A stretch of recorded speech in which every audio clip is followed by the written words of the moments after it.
8 inches apart, they would still have a lot of play. It would go either way, anywhere 8 inches. So they're stepping inside over a lip about this big, and they're still rolling around, and military mail, as you know, is very heavy.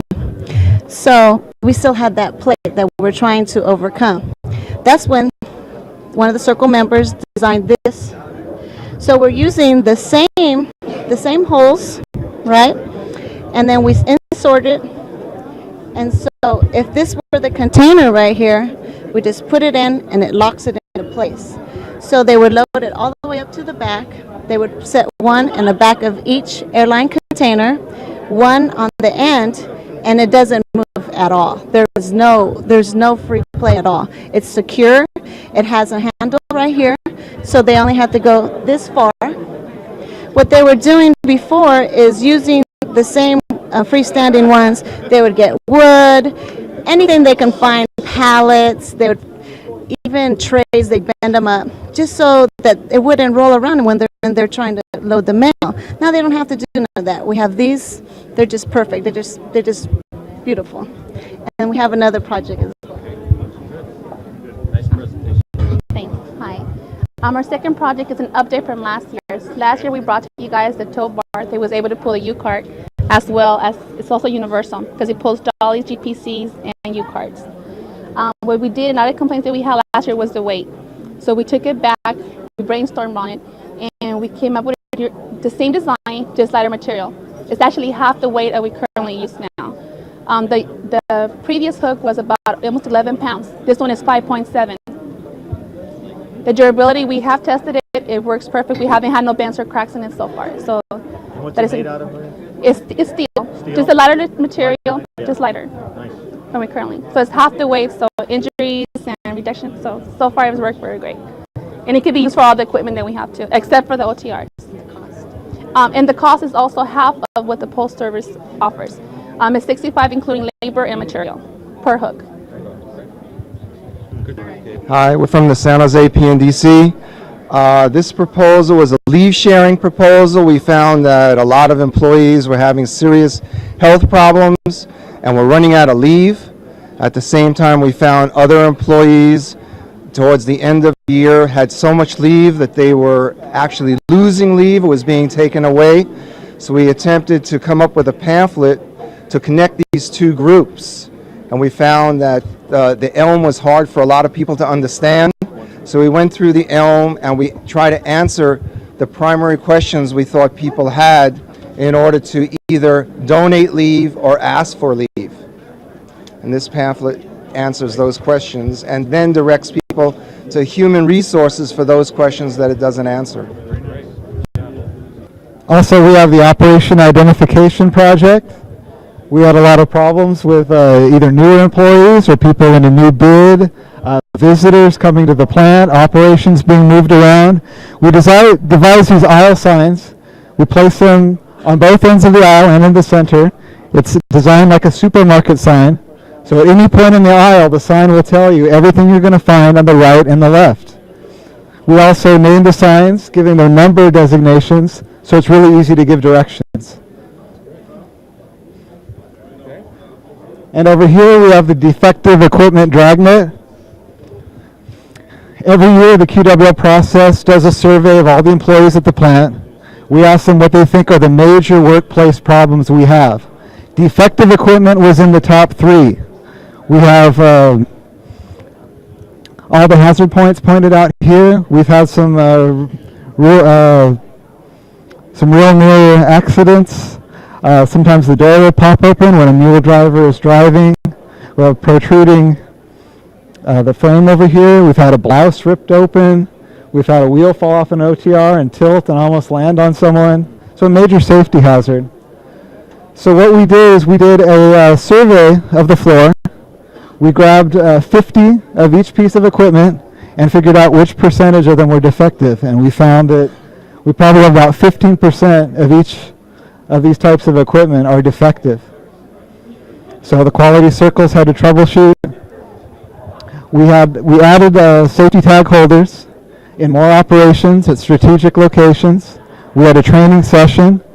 where we had stand-ups and trained all the employees on what to look for, how to deal with empty equipment, their responsibility to tag it, well, the new tag holder locations, and then we keep them informed about where we are percentage-wise, and as a group we try to reduce them together.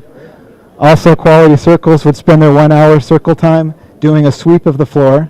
Each member would get about 9 or 10 tags each, so within the hour we could remove a good 50 or so from the floor and have them shipped out and repaired. And then quarterly we do the white glove test again to see if our percentage is going down. Excellent idea. Okay, this is our airport project, and I'm going to let our coordinator, David Joyce, give you the facts and figures, but I'm on the LJSC, but I'm also, by day, I'm also a AFCS operator, and this project has reduced injuries on our job and made my job and the other 7 operators' job a lot easier. It's also reduced rewrap, and I'm going to let David Joyce explain some of the facts and figures about it. This project here, where the group has gone with it, is trying to get an APC put out in the Portland airport. Right now we have 2 vending machines out there. Last fiscal year they did $98,000 with just 2 vending machines. We feel that with the vendors' help, we'll be able to do far more with an APC out there. People buying T-shirts and rugs and other stuff like that, not being able to get on the carry-ons, they can go to the APC, mail it that way using a credit card, and so on and so forth. The numbers to this one here is basically 11 items a day, 365 days a year, 66 international airports at $3.85 is over $1 million annual revenue. Now, places like Chicago, Dallas, LAX, Atlanta, I'm sure that those places there can do far more than just 11 a day. So we're looking for some pretty good revenue on that. The second project is vote by mail. In Oregon, there are no polling places.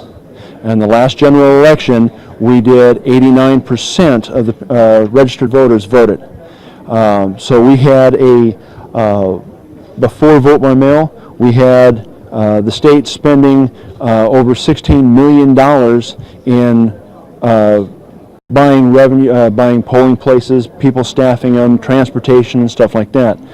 After vote by mail, they did just over $6 million. So the state has saved substantial money. Postal revenue for the same time period. This is a 4-week period. Before vote by mail, we had 40% of the registered voters doing absentee ballots. And if 80% of those people put a 37-cent stamp on them, we were just making, in the Portland district, over $200,000. Last general election, November, 89% of the people voted. 80% of those people put a stamp on it. The Portland district alone made over $600,000 in a 4-week period. What we're trying to do is trying to get the information out to, obviously, a number of other places to see if we can start something grassroots to start up, because everybody's a taxpayer and everybody's interested in the income to the post office, to see if we can generate something that way. The other is to get it to, the headquarters folks so they can see, because these people that are going to start this are just down the street from the Front Plaza. So that's where we were trying with that one. Yeah. No hanging chads. Yep, thank you. Okay. Okay, this is, as you know, is a Honolulu PNC, and we handles a lot of type of mail. We one of the unique facility that handles the AMC, BMC, and PNDC. And by doing that, we handle all kinds of equipment, and we ended up, because we have too many mails, we have a lot of mail coming in and least mail going out. So it creates a lot of excessive equipment. As you can see down, we go by barge to each island. This is Oahu. We have Molokai Island 9, Maui, Big Island, and Kauai. So the mail, empty equipment comes into us like this. They pile them nice, but because it goes by boat, it's rough, and it ends up like that. So it creates a lot of